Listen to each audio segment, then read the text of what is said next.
Sarah Martinez had been walking for 3 days through the dense jungle when she heard the snap of twigs behind her. The sound made her freeze instantly. As a wildlife photographer, she knew the difference between animal movements and human footsteps. These were definitely human. She had come to this remote region of Central America to document the rare jaguar population for National Geographic. The assignment was supposed to be routine: spend 2 weeks in the protected reserve, capture some stunning photographs, and return home with a story that would help save these magnificent creatures. But something had gone terribly wrong. The local guide who was supposed to meet her at the village never showed up. The villagers seemed nervous when she asked questions, avoiding eye contact and giving short answers. Some even crossed themselves when she mentioned where she was headed. She should have listened to their warnings, but the stubborn part of her that had made her successful in this dangerous profession pushed her forward. Now, as she crouched behind a massive cecropia tree, Sarah realized she had walked straight into something much more dangerous than she had imagined. The footsteps were getting closer, and she could hear low voices speaking in Spanish. These weren't park rangers or fellow researchers. The tone was harsh, commanding, and filled with authority that came from violence. Sarah had done her research before coming here. She knew that this region, despite being officially protected, was often used by drug cartels as a smuggling route. The thick jungle provided perfect cover for moving illegal goods from the mountains down to the coast. Local authorities were either bought off or too scared to patrol these areas regularly. She pressed herself against the rough bark of the tree and tried to control her breathing. Her heart was pounding so loud she was sure they would hear it. Through a gap in the leaves, she caught her first glimpse of them. 3 men in military-style clothing carrying automatic weapons. They moved with the practiced ease of people who knew this terrain well. The leader was a stocky man with a thick beard and cold eyes that seemed to take in everything. He was pointing in different directions, clearly organizing a search. Sarah realized with growing horror that they were looking for her. Somehow, they knew she was here. She thought about the small satellite communicator in her backpack. It was her only link to the outside world, but using it now would immediately give away her position. The device made a distinctive beeping sound. When sending messages and in the quiet jungle, it might as well be a fire alarm. As the men spread out to search the area, Sarah made a quick decision. She couldn't outrun them in unfamiliar territory, and hiding would only work for so long. Her best chance was to move quietly and try to put distance between herself and the search party. She had studied the topographical maps extensively before coming here. There was a river about 2 miles to the east that might provide cover. Moving as silently as she could, Sarah began to creep away from the tree. Every step felt like it took forever. She had to carefully place each foot to avoid stepping on dry leaves or snapping branches. Her photography training had taught her patience and attention to detail, skills that were now keeping her alive. But luck was not on her side that day. As she stepped over a fallen log, her backpack caught on a low branch. The sudden tug made her stumble, and she knocked over a dead tree that crashed to the ground with a sound like thunder in the quiet forest. The reaction was immediate. Shouts erupted from behind her, and she could hear them crashing through the undergrowth in her direction. There was no point in stealth now. Sarah ran. The jungle became a blur of green as she sprinted through the dense vegetation. Vines slapped at her face, thorns tore at her clothes, and roots seemed to reach up to trip her with every step. Behind her, the voices were getting closer, and she could hear them talking rapidly into radios, calling for backup. Sarah had always been in good shape, but running through jungle terrain while carrying photography equipment was exhausting. Her lungs burned, and her legs felt like lead weights. She knew she couldn't keep this pace much longer. That's when she heard the sound that made her heart sink, the deep rumble of motorcycle engines. They had called in vehicles to cut off her escape routes. The sound was coming from multiple directions, which meant they had her surrounded. She stumbled into a small clearing and found herself face to face with 5 armed men. They had been waiting for her, having predicted exactly where she would emerge from the dense forest. The leader she had seen earlier stepped forward with a satisfied smile. "The famous photographer," he said in accented English. "You have caused us much trouble, señorita, but your running is finished now." Sarah's mind raced as she tried to think of options. She could try to bargain with them, explain that she was just here for the animals, that she meant no harm to their operation. But looking into their hard faces, she realized that explanations wouldn't matter. She had seen too much, been in the wrong place at the wrong time. "What do you want?" she asked, trying to keep her voice steady. The leader laughed, but it wasn't a pleasant sound. "What do we want? We want you to disappear. You cannot be allowed to leave here and tell people about what you have seen. This is our territory, and we do not allow witnesses." As they bound her hands with rough rope, Sarah tried to memorize every detail about her captors. The leader had a distinctive scar across his left cheek. One of the younger men wore a silver chain with a religious medallion. Another had a tattoo of a scorpion on his neck. If she was going to survive this, she would need to know everything about them. They blindfolded her and threw her into the back of a pickup truck. As they drove deeper into the jungle, bouncing over rough trails that seemed to go on forever, Sarah forced herself to stay calm and think. She was a survivor. She had been in dangerous situations before, though nothing quite like this.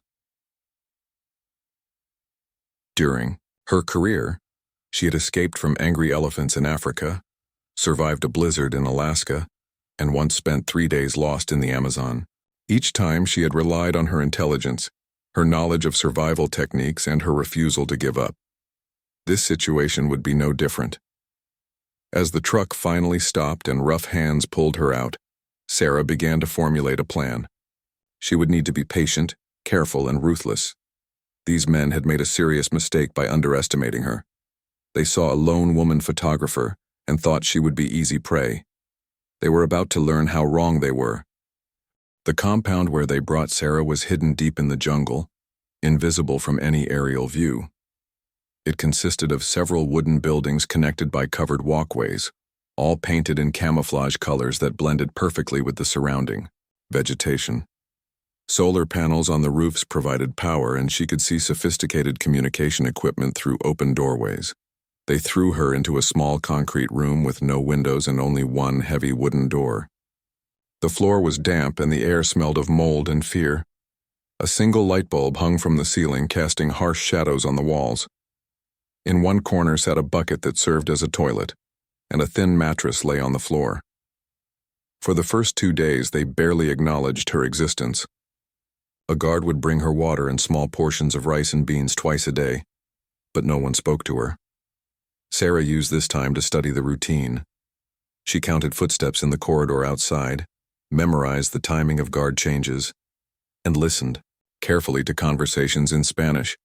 Her years of travel had given her a decent understanding of the language, and what she heard was deeply troubling.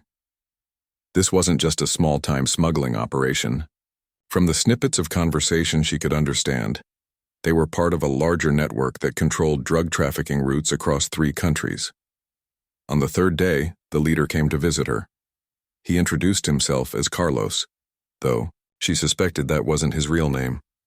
He sat on a wooden chair while she remained on the floor. A deliberate power play.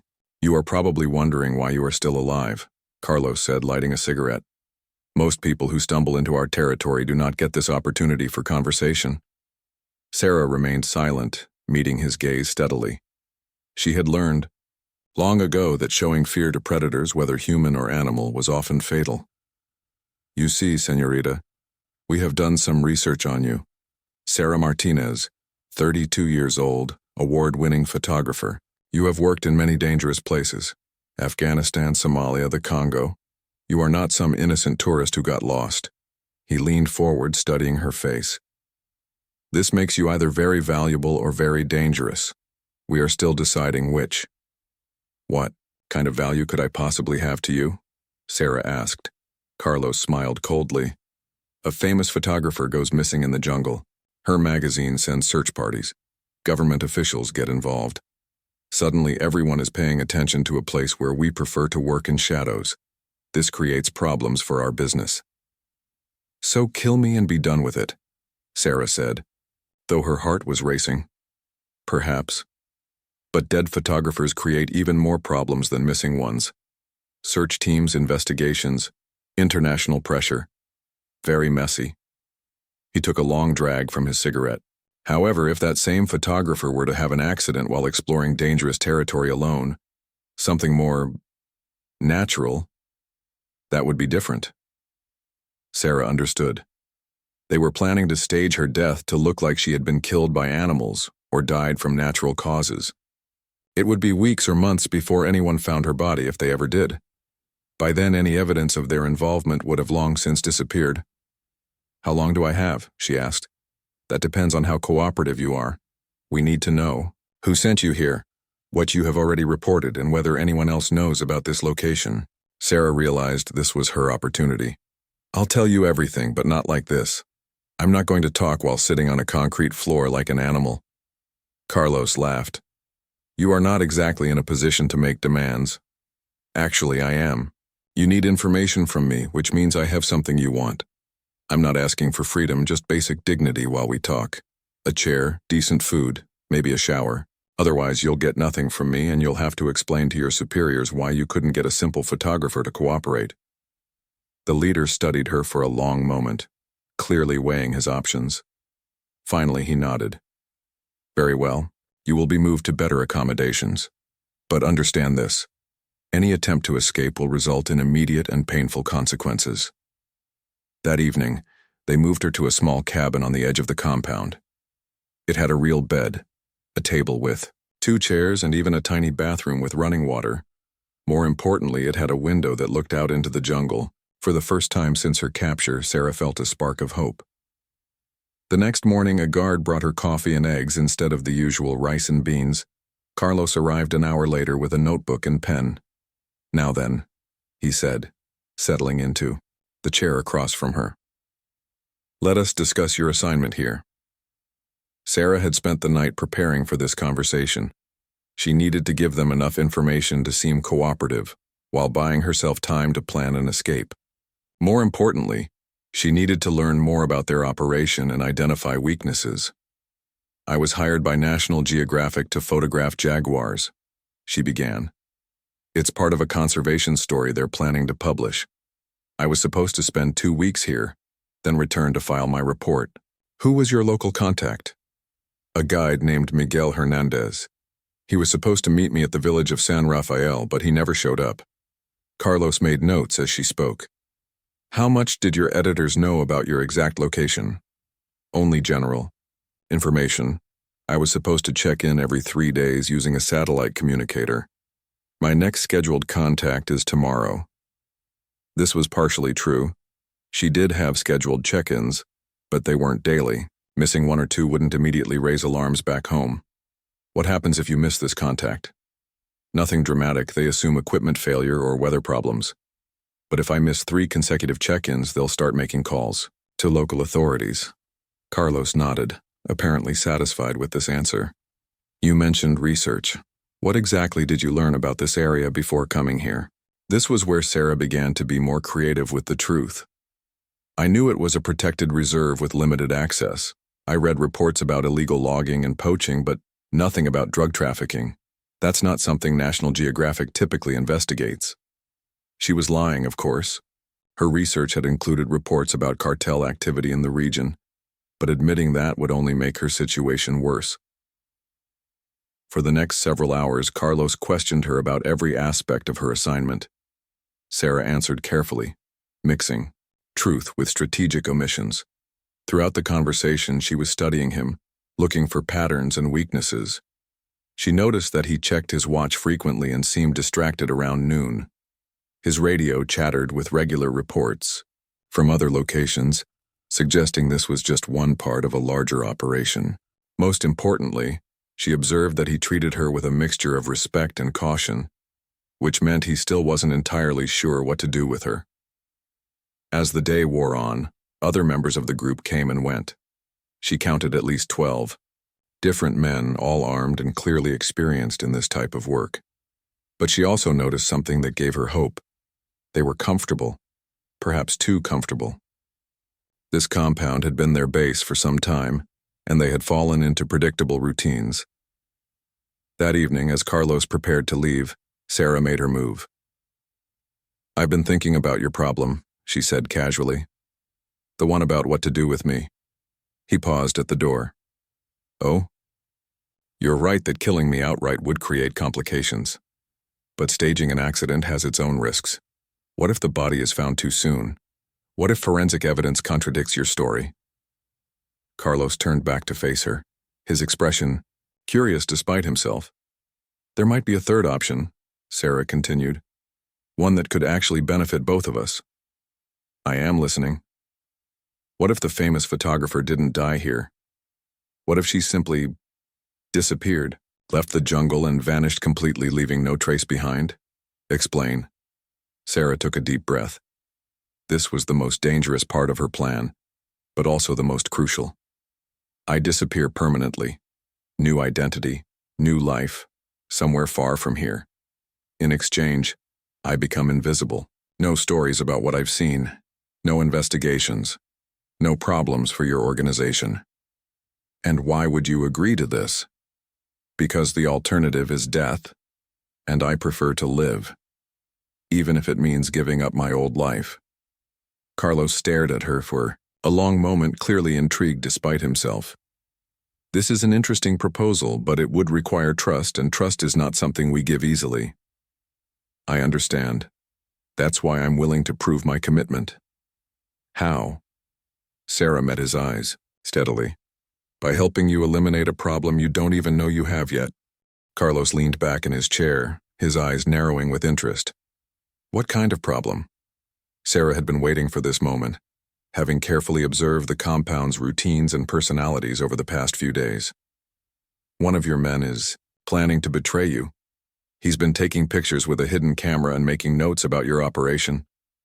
The temperature in the room seemed to drop several degrees.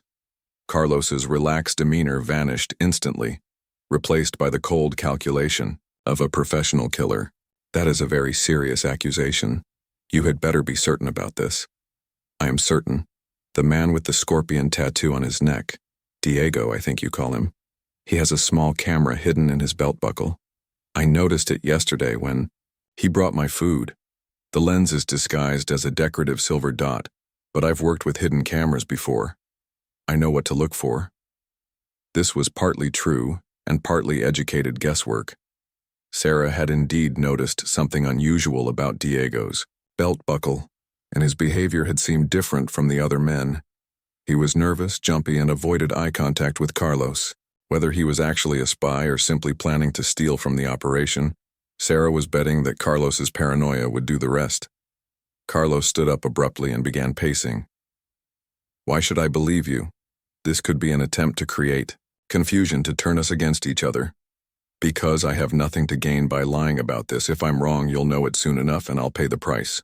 But if I'm right, I've just saved your operation from a serious security breach. She paused, letting this sink in. Besides, you can verify it easily enough. Search him. Check his belongings.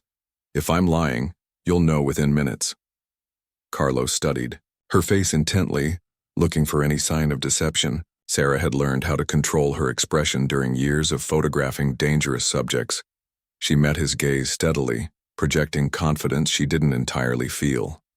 Even if you are correct about Diego, Carlos said slowly. How do I know? You won't betray us the moment you are free? Because I'm a realist. I've seen what you're capable of, and I've seen how extensive your network is. Even if I escape today, you would find me eventually. The only way I survive is if we both get what we want. Carlos was quiet for several minutes, clearly weighing his options. Finally, he spoke into his radio, calling Diego to the main building. Then he turned back to Sarah.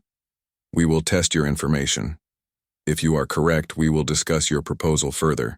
If you are lying... He didn't finish the sentence, but the implication was clear.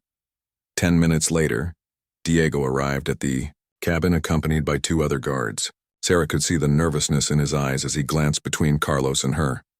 Diego, Carlos said casually, remove your belt. The young man's face went pale. Sir? Your belt. Remove it. Now. With trembling hands, Diego unbuckled his belt and handed it over. Carlos examined it carefully and Sarah held her breath.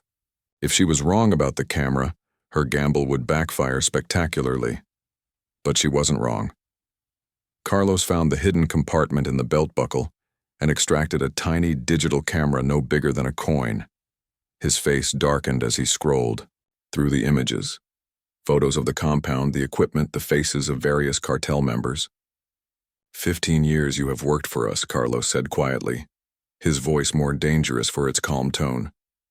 15 years we have trusted you, fed your family, protected you from our enemies. And this is how you repay that loyalty? Diego fell to his knees. Please, Carlos, I can explain. They have my daughter. The federales took her, said they would kill her unless I cooperated. I had no choice. There is always a choice, Carlos replied. He nodded to the two guards, who grabbed Diego by the arms and dragged him away. His pleas for mercy echoed across the compound until they were cut short by the sound of gunfire. Carlos turned back to Sarah, his expression unreadable. You were correct. This is impressive. But it also raises questions. How did you spot something that we missed? I told you, I've worked with hidden cameras before. In my line of work, you learn to notice things others miss. It's a survival skill. Indeed. Carlos sat back down, but his posture was different now. He was no longer questioning a prisoner, but negotiating with someone who had proven her value. You mentioned helping us eliminate problems. What else have you observed? Sarah had prepared for this question as well. Your perimeter security has weaknesses. The guard towers are positioned to watch for threats coming from the main trails, but there are blind spots to the north where someone could approach undetected. Also, your communications are too regular. The radio check-ins every hour create a pattern that could be exploited by law enforcement. These observations were based on her careful study of the compound during her limited time outside the cell. Carlos listened intently, occasionally asking for clarification. You seem to understand tactics quite well for a photographer. I've worked in war zones. You pick up survival skills quickly or you don't come home. Carlos nodded slowly. Very well. Let us discuss your proposal in detail. You wish to disappear completely? Yes. New identity, new life, somewhere far from here and from anyone who might recognize me. In exchange, I become a non-person. Sarah Martinez died in a jungle accident, case closed. And you would never speak of what you have seen here? What would be the point? The moment I surface with stories about this place, I become a target. My survival depends on keeping your secrets.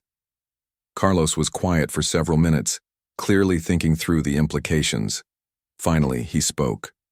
Creating a new identity is expensive and complex. It requires contacts in multiple countries, forged documents, established backgrounds that can withstand investigation. Why should we invest such resources in you? Because I've already proven my value. I spotted Diego's betrayal when your own security missed it. I've identified weaknesses in your defenses that could save your operation from future raids, and I can continue to be useful. How? Sarah took a deep breath. This was the most crucial part of her pitch. I know how law enforcement thinks because I've worked with them in dozens of countries. I understand how journalists investigate stories. Because I am one, I can help you stay ahead of both threats. She leaned forward, pressing her advantage. Think about it, Carlos. How many times have operations like yours been exposed by photographers or journalists who stumbled onto something they weren't supposed to see? How much money has your organization lost because someone with a camera was in the wrong place at the wrong time? Carlos's eyes showed interest. Continue. With my background, I could help you identify potential media threats before they become problems. I could teach your people how to spot surveillance equipment, how to recognize the signs of undercover operations. I could even help create disinformation campaigns if necessary. It was all lies, of course. Sarah had no intention of helping criminals evade justice. But she needed Carlos to believe that she was willing to trade her principles for her life. This is an intriguing proposition, Carlos admitted. But trust must be earned gradually. You would need to prove your commitment over time. I understand. What did you have in mind?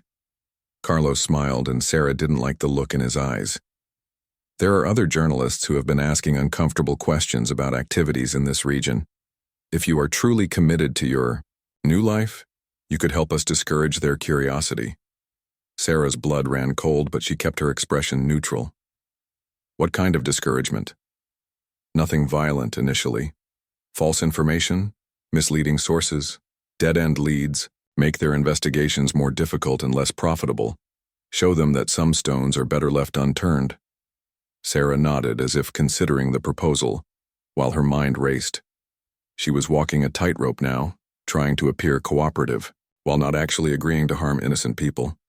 "That could work," she said carefully, "but I would need to understand exactly what kind of stories they're pursuing. Generic disinformation is easily spotted.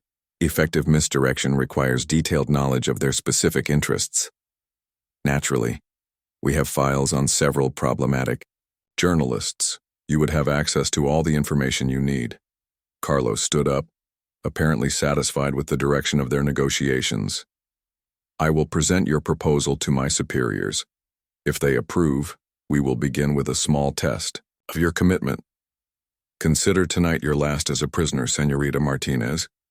Tomorrow you begin earning your new life." After he left, Sarah sat in the growing darkness, staring out at the jungle through her small window. She had bought herself time and gained Carlos's interest, but she was now deeper in the web than ever. The real Sarah Martinez would never betray fellow journalists or help criminals evade justice, but the version of herself she was presenting had to be willing to cross those lines. Her plan was becoming clearer, but it was also becoming more dangerous with each step. The next morning brought a new level of freedom that Sarah hadn't experienced since her capture. Instead of being confined to the small cabin, she was allowed to move freely around most of the compound under loose supervision. Carlos had apparently received approval from his superiors for their arrangement. "Your first task is simple," Carlos explained as they walked through the main building. "We have intercepted communications from a journalist in Mexico City who is investigating drug routes through this region. Her name is Maria Santos, and she has been asking dangerous questions." He handed Sarah a thick folder containing printed emails, phone transcripts, and surveillance photos. "Study everything about her investigation, then tell us how to mislead her." Sarah opened the folder and immediately recognized Maria's byline from several newspapers. She was a respected investigative journalist who had exposed corruption in multiple government agencies. The woman was clearly getting close to something important, which explained why the cartel was worried. "I'll need internet access to do this properly," Sarah said. "I need to research her background, understand her methods, and identify which sources she relies on." Carlos looked hesitant. "Internet access is restricted here for security reasons." "Then you're asking me to work blind." Effective disinformation requires understanding the target's psychology, their professional relationships, their past stories. I can't create a convincing false lead without knowing how she thinks. After some discussion, Carlos agreed to provide her with supervised internet access for 2 hours each day. It wasn't much, but it was enough for Sarah to begin implementing the real plan she had been developing. Over the next 3 days, Sarah threw herself into studying Maria Santos's work while secretly gathering intelligence about the cartel's operations. Every file she was given to read contained information about drug routes, financial networks, and corrupt officials. Carlos didn't seem to realize that he was essentially giving her a complete map of their entire organization. More importantly, Sarah was learning the daily routines of every person in the compound. She knew which guards were alert and which were lazy. She knew when Carlos left for his daily meetings with other cartel leaders. She knew that the compound's generator was turned off between midnight and 5 a.m. to conserve fuel, leaving only battery-powered emergency lighting. On the 4th day, Carlos asked for her preliminary assessment of Maria Santos. "She's methodical and thorough," Sarah reported, which was true. "She builds her stories layer by layer, always verifying information through multiple sources. Her weakness is that she's too trusting of academic sources." Explain. She quotes extensively from university researchers and think tank reports. If we could plant false information in academic circles, she would likely use it without realizing it was disinformation. Carlos nodded approvingly. "How would we do this?" "I have contacts in several universities who research organized crime. With the right approach, I could feed them misleading data about your routes and methods. They would incorporate it into their research, which Maria would then cite in her articles. This was completely false, but it sounded plausible enough to buy Sarah more time and trust. Carlos seemed impressed with her understanding of media manipulation. Excellent. Prepare a detailed proposal for how to implement this strategy. That evening, Sarah was allowed to eat dinner in the main building, instead of her cabin. It was presented as a reward for her cooperation, but she suspected Carlos wanted to observe her interactions with the other cartel members. The dinner conversation was revealing. She learned that several government officials were on the cartel's payroll, including a high-ranking federal police commander. She also discovered that they were planning a major shipment through this compound within the week, which explained why security had been increased recently. Most importantly, she overheard an argument between Carlos and his lieutenant, a thin man named Roberto, about someone called El Jefe who was supposedly visiting next week. El Jefe does not like surprises, Roberto was saying. Having the photographer here when he arrives could create problems. She is an asset now, not a problem, Carlos replied. Her information about Diego saved us from a major security breach. El Jefe will appreciate that. And if he doesn't? If he decides she knows too much? Carlos shrugged. Then we eliminate the problem, but until then we use her skills. Sarah filed away this information while pretending to focus on her meal. Clearly there was a power structure above Carlos, and this El Jefe was someone important enough to make Carlos nervous. If she was going to escape, it would need to be before this mysterious boss arrived. After dinner, Carlos walked her back to her cabin. You seem to be adapting well to your new role, he observed. I told you I'm a realist. This arrangement benefits both of us. Indeed. However, I think it is time to test your commitment more directly. Sarah felt a chill of apprehension. What did you have in mind? Tomorrow you will make contact with one of your university friends. You will begin feeding them the false information we discussed. Sarah's heart raced, but she kept her voice steady. Of course. Which contact do you want me to start with? That is your decision. Choose someone who would be most likely to influence Maria Santos's research. As they reached her cabin, Carlos paused. I should mention that all communications will be monitored naturally. We must ensure that your messages contain only what we have agreed upon. I understand completely. After Carlos left, Sarah sat on her bed and stared out the window at the dark jungle. Tomorrow would be the real test. If she actually contacted anyone from her old life, she would be putting them in danger while also cementing her role as a collaborator. But if she refused, her carefully constructed deception would crumble. She needed a third option. That night, Sarah barely slept as she refined her escape plan. She had identified the compound's weaknesses and learned the guard rotations. She knew that the perimeter was least secure between 2 and 4 a.m. when most of the guards were drowsy. She had even located a machete in the tool shed that she could use to cut through the jungle. But the timing had to be perfect. She would need to disable the emergency lighting system to create confusion, eliminate the guards quietly to avoid raising an alarm, and reach the jungle before backup could be called in. It would require skills she had never used before, but her survival instincts were fully awakened now. The next morning, Carlos arrived with a laptop computer and a satisfied expression. Are you ready to make your first contact? He asked. Sarah nodded, though her mouth felt dry. I've decided to start with Dr. Patricia Wong at UCLA. She's written extensively about drug trafficking routes, and Maria Santos has quoted her work in several articles. Carlos looked pleased. Excellent choice. What will you tell her? I'll claim to have new information about trafficking patterns in Central America. False data that will lead Maria's investigation away from your actual operations. Perfect. Begin composing your message. Sarah opened the email program and stared at the blank screen. This was it. The moment when her carefully constructed deception would either continue or collapse entirely. She began typing. Dear Patricia, I hope this message finds you well. I'm writing from the field where I've encountered some disturbing, new information about drug trafficking routes that contradicts some of the established data in your recent papers.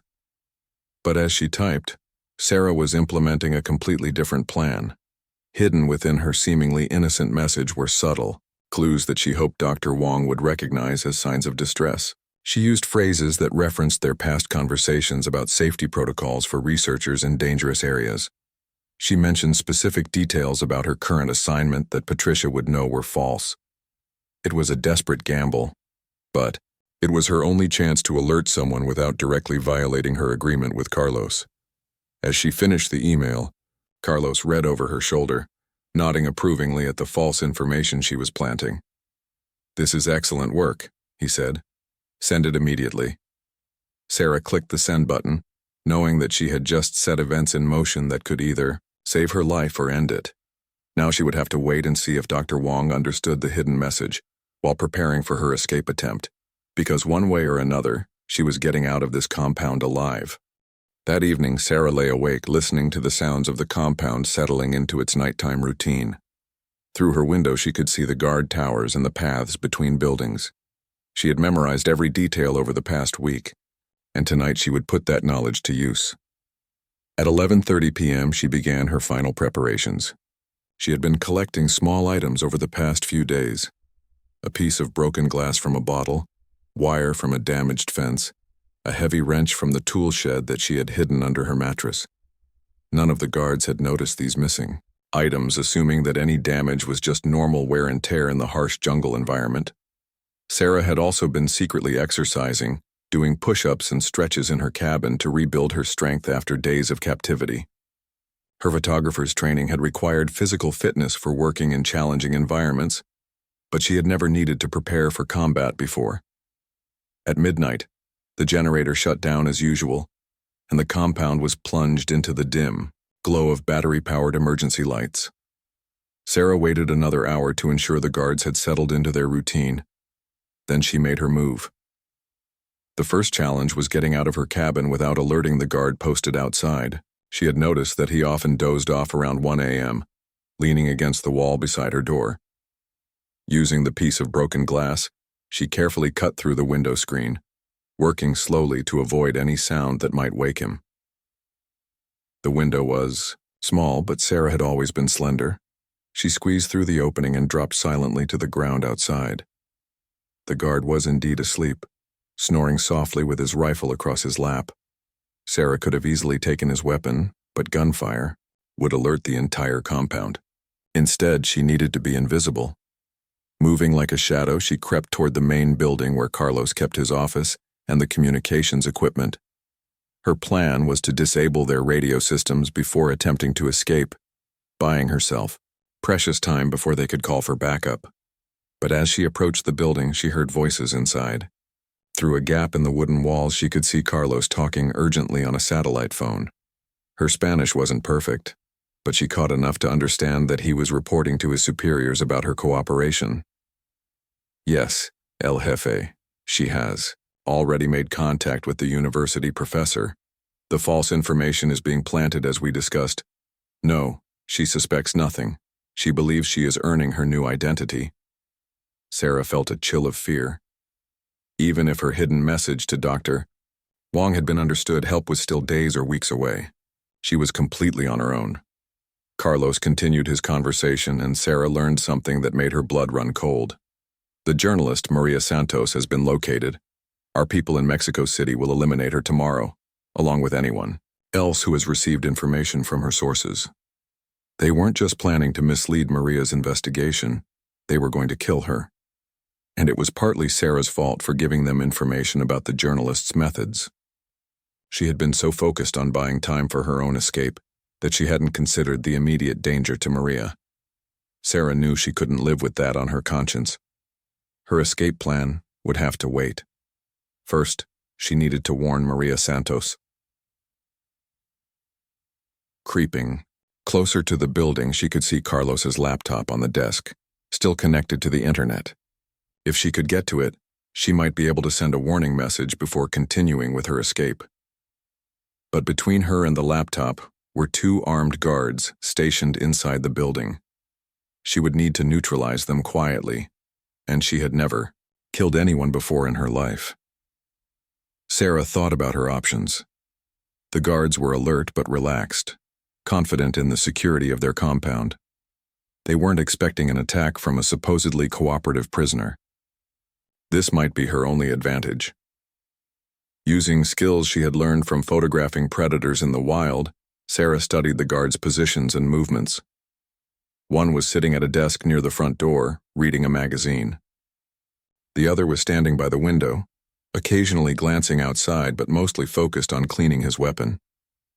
Sarah retrieved the heavy wrench from her hiding place and approached the building from the blind spot she had identified days earlier. The wooden walls had gaps between the boards that allowed air circulation, and she found one large enough to squeeze through.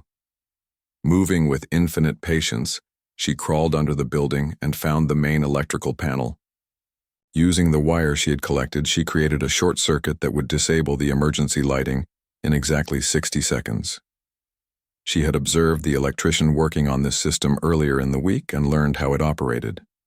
60 seconds. Later, the building was plunged into complete darkness. "What the hell?" one of the guards muttered, fumbling for a flashlight. In the confusion, Sarah slipped through a window and landed silently behind the guard near the desk. Before he could react, she struck him on the base of his skull with the wrench. He collapsed unconsciously but was still breathing. The second guard had found his flashlight and was sweeping it around the room, looking for the source of the power failure. Sarah waited until the beam pointed away from her, then moved swiftly, behind him. This time her blow was more precise and he dropped without making a sound. Her hands were shaking as she checked both men's pulses. They were alive but would be unconscious for hours. She had never used violence against another person before, but survival instincts had taken over. Moving quickly to Carlos's desk, Sarah accessed his email account and began composing an urgent message to Maria Santos. She used the journalist's professional email address, which had been in the surveillance files. "Maria, you are in immediate danger. Cartel operatives have identified you and are planning to eliminate you within 24 hours. Leave Mexico City immediately and contact federal authorities. They have files on your investigation and know your sources. Trust no one from local police. This is not a hoax. A friend." She sent the message, then began copying files from Carlos's computer onto a USB drive she found in his desk. If she was going to escape, she wanted to take evidence of the cartel's operations with her. But as she worked, she heard footsteps on the wooden walkway outside. Someone was coming to check on the guards. Sarah grabbed the USB drive and Carlos's satellite phone, then slipped back out the window into the darkness. She could hear shouting from the building as the unconscious guards were discovered.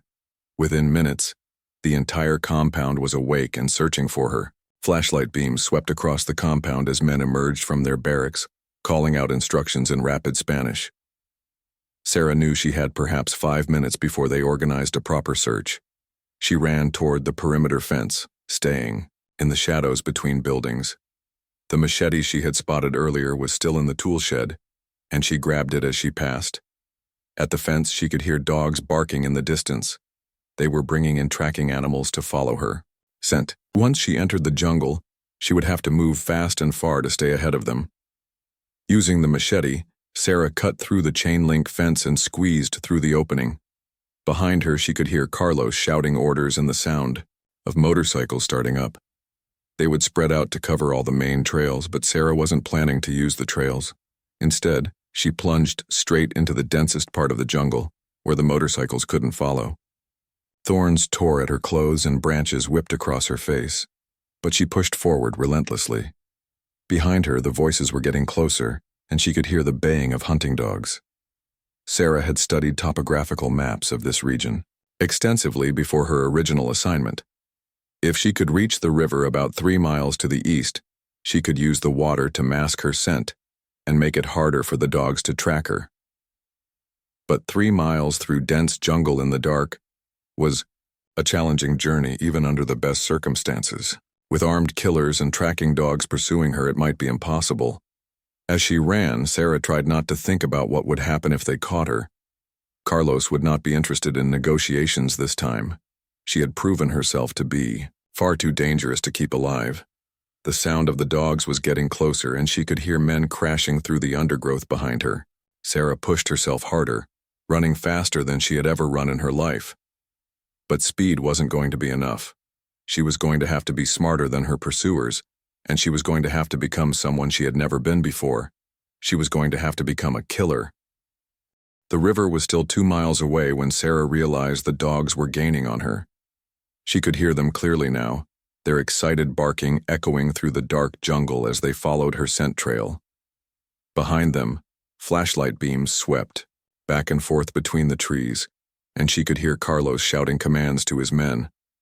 Sarah stopped running and forced herself to think strategically. Panic would only get her killed. She had advantages that her pursuers didn't.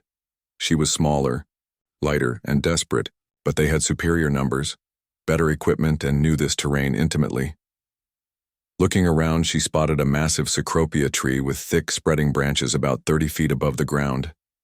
If she could climb high enough, she might be able to get above the search pattern and let the hunting party pass beneath her. Using skills learned during childhood adventures and refined through years of outdoor photography work, Sarah scrambled up the tree trunk. The bark was rough and provided good grip, but her hands were already bloody from pushing through thorns and branches during her escape. She had just reached a secure position in the upper branches when the first dog burst through the underbrush below. It was a German shepherd, trained for tracking and attack. The animal circled the base of the tree, whining and looking up at her hiding spot. 2 cartel members emerged from the jungle moments later, following the dog's lead. One of them swept his flashlight beam up into the branches, but Sarah had positioned herself behind the thick trunk, where the light couldn't reach her. "The scent trail stops here," one man said in Spanish. "But there's nowhere for her to go." "She climbed," the other replied, studying the scratched bark. "But these trees all connect at the top. She could have gone in any direction." Sarah held her breath as they discussed their options. The canopy was indeed connected, offering multiple escape routes if she could move carefully from tree to tree. But any sound would immediately give away her position. After several tense minutes, the 2 men decided to split up and search the area more systematically. The dog remained at the base of Sarah's tree, occasionally whimpering and pawing at the trunk. When the men were far enough away, Sarah began moving through the treetops. She had to test each branch carefully to ensure it would support her weight, and several times she nearly slipped in the darkness. But gradually she worked her way toward the river, staying 40 feet above the ground. The jungle canopy at night was a different world. Flying insects buzzed around her face, and she could hear the calls of nocturnal animals going about their business. Somewhere in the distance, a jaguar coughed, a sound that would have thrilled her under different circumstances. As she moved from tree to tree, Sarah could see flashlight beams sweeping through the forest below. The search pattern was becoming more organized as Carlos's men established a perimeter and began working inward. They clearly expected to find her on the ground, not suspended in the canopy above them. After an hour of careful movement through the trees, Sarah finally heard the sound she had been hoping for, the rush of flowing water. The river was close now, maybe only a few hundred yards away. But between her and the water was open ground where she would be completely exposed. Sarah waited until the search beams had moved away from the riverbank, then dropped from the lowest branch she could reach. The fall was further than expected, and she hit the ground hard, rolling to absorb the impact. Pain shot through her left ankle, but she could still walk. The river was broader than she had anticipated, with a strong current that would make swimming difficult. But it was her best chance of losing the dogs and putting distance between herself and her pursuers.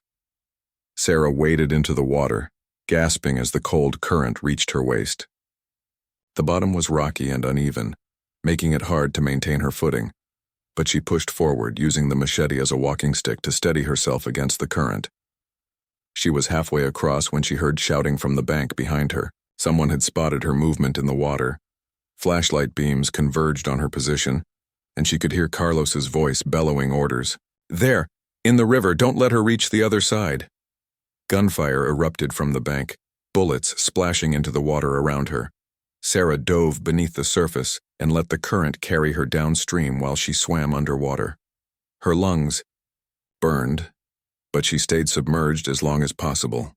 When she finally surfaced, she was several hundred yards downstream from where the cartel members had last seen her. But she could hear motorcycles starting up on both sides of the river now. They were going to parallel her movement and try to cut her off at the next shallow crossing. Sarah hauled herself onto the far bank and immediately plunged back into the jungle. Her clothes were soaked and heavy, and her injured ankle throbbed with each step. But she was alive, and she had gained precious time. The next few hours became a deadly game of cat and mouse. Sarah used every survival skill she had learned during years of working in remote locations. She backtracked on her own trail to confuse the dogs, waded through streams to break her scent, and used mud to camouflage her heat signature from any thermal imaging equipment they might have. But Carlos's men were professional hunters, and they adapted their tactics as the night wore on. They brought in additional dogs, established checkpoints at river crossings, and coordinated their search using radio communications. As dawn approached, Sarah realized she was running out of options. She was exhausted, injured, and still miles from any potential help. Her pursuers, meanwhile, seemed to have unlimited resources and reinforcements. That's when she remembered the satellite phone she had taken from Carlos's office. She had been so focused on escaping that she hadn't thought to use it for calling for help. Finding a small clearing where she could get a clear view of the sky, Sarah powered up the device and tried to remember the emergency contact numbers she had memorized for her original assignment. The phone had limited battery life, so she would only get one chance to make this work. She dialed the number for her editor at National Geographic, knowing that it would be the middle of the night in New York. But emergency contacts were supposed to be available 24 hours a day. Sarah? The familiar voice of her editor, James Morrison, came through clearly despite the satellite delay. Where the hell have you been? We've been trying to reach you for days. James, listen carefully. I don't have much time. I'm in Guatemala, approximately 30 miles northwest of San Rafael Village. I've been captured by drug traffickers, but I've escaped. They're hunting me right now. Jesus Christ, are you injured? Not seriously, but I can't evade them much longer. I need immediate extraction. Contact the DEA. I have evidence of a major cartel operation, including the location of their main compound. Sarah, stay on the line. I'm patching you through to our crisis management team. But as Sarah waited for the connection, she heard the sound she had been dreading, dogs barking in the distance. They had picked up her trail again. I have to move, she said into the phone. GPS coordinates are. She rattled off her approximate position based on landmarks she had observed. Tell them to hurry. And James, they're planning to kill a journalist named Maria Santos in Mexico City. Someone needs to warn her immediately. Sarah ended the call and turned off the phone to conserve its remaining battery. Help was coming, but it might be hours away. She needed to survive until then. As she prepared to move deeper into the jungle, Sarah heard Carlos's voice calling through the forest, surprisingly close. Sarah, I know you can hear me. You have nowhere left to run. Surrender now, and I promise, your death will be quick. She remained silent, but Carlos continued talking as his men closed in on her position. You have caused us considerable trouble, but I admit I am impressed. Few people have ever escaped from our compound. You should have stayed and accepted our deal. Now you will die in this jungle, and your body will never be found. Sarah gripped the machete tighter and prepared for what she knew would be her final stand. She had sent her message and warned Maria Santos. Whatever happened next, she had accomplished something meaningful. But she wasn't planning to die without a fight. As the first cartel member emerged from the underbrush, Sarah Martinez, wildlife photographer turned survivor, stepped out of hiding and prepared to defend herself. The woman who had entered this jungle to save jaguars was about to discover just how fierce she could be when fighting for her own life. The hunt was finally coming to an end, but Sarah was no longer the prey.